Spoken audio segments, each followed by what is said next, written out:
тэр зэрэг нээлттэй ярилцъя гэж бодож байна. Таны энэ өөрийнхөө нэвтрүүлгийг хийж байгаа тийм үнэхээр танд спешиал онцгой санагдаад намайг үрсэн гэдэгт итгэлтэй байна. Тэгээд тантай айлуулах ингээд сагсан бөмбөг болоод ер нь бүх зүйлийн талаар нээлттэй ярихыг хичээндээ. Хамгийн чухал зүйл бол хэн талбай дээр байхыг хүсэж чинь тэр нь айлуулах ингээд идэвхтэй ажиллаад өөрөөсөө гаргаж чадах бүх зүйлийг гаргаж ижил талбай дээр байна гэсэн үндсэн одоо багийн дотор одоо нэг тийм сэтгэхүйд нь одоо тийм юм суулгасан гэх юм уу.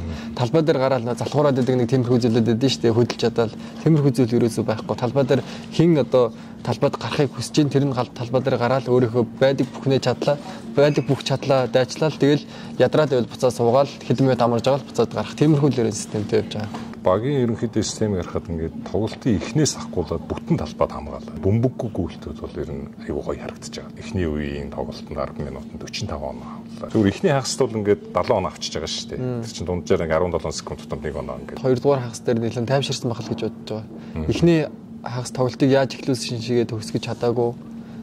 Тийм асуудлаас л тамирчдын хувьд ч гэсэн сэтгэл нь амарсан юм шиг санагдаад.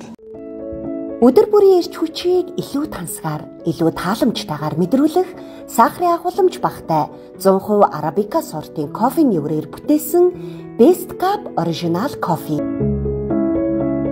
Аяг дүүрэн ац жаргал,